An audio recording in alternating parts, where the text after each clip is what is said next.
Hi, so we're back with Margaret, and I wanted to ask you why you think gay marriage is important and what it has meant to you before you were married to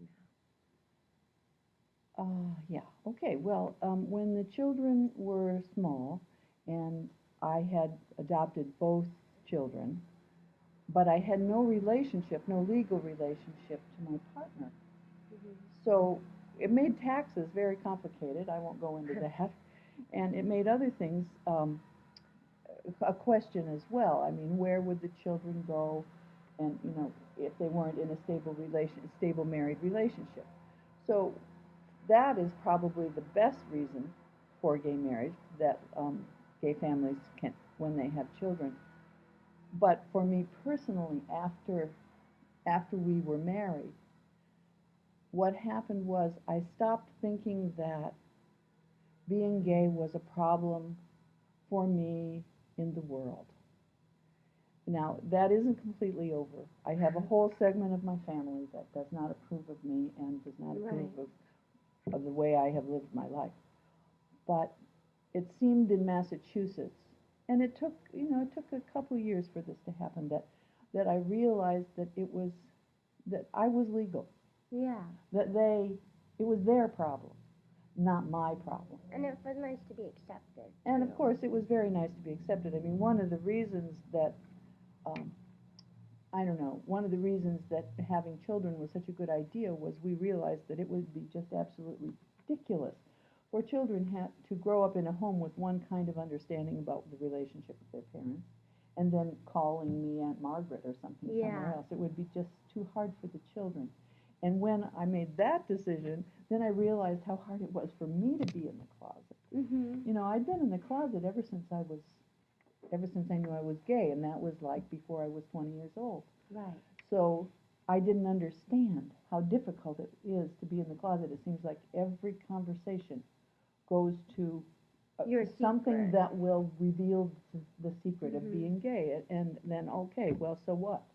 And so now, at this age, um, I tell people that I don't care about. I'm out to them.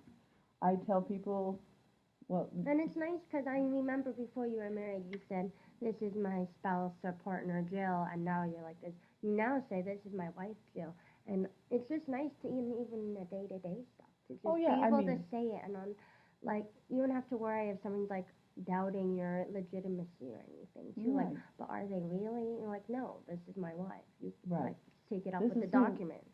right, take it up with a document or see you in court or something other silly like Yeah, that. because like before that, people could be like, but you're not really together. And people have said that to me before about you, and it really made Really? me angry. And so I was just happy when you got married too, because you also felt really welcomed. Because like Gordon came in, and our friends and family, like really, like a lot of support during the marriage, and I felt The really marriage loved and was happy really during fun. it too. Yeah, good. I'm so And I glad. loved being a part of it. It's just great. Anna was the maid of honor. I was, and the flower girl. And Well, the flower girl. there's only us in the wedding, so I got to be everyone that they weren't. That's right. But So it was. yeah, I would say it's a very good thing for people as individuals, and of course it's wonderful for the state and the country that we become welcoming of people who are not exactly mainstream. I think I'm pretty mainstream, but there was a time when that wasn't the case. well, thank you. Do you have anything else you want to add about this, or is that all? Oh, let me think. It made my job easier. Actually, it made paperwork easier at my job, and So just yeah, day-to-day day-to-day functions. stuff. The deed to the house, everything became straightforward in a way that everything was a huge problem before. Yeah, You know, so it was very nice to have lived through this and to know what it means. it is nice, and it's also nice for me because I found out, and I was like, oh, if something happened to Jill or Margaret, I know you went over this, but I can be with the other person. And before that was kind of up in the air. What would happen if one of you got hurt? And they are older, so that was more of a question. I Right, think. and when the kids were younger, for Yeah. sure. Yeah. But cool. Okay, Well, done. thank you. Yeah, you're welcome.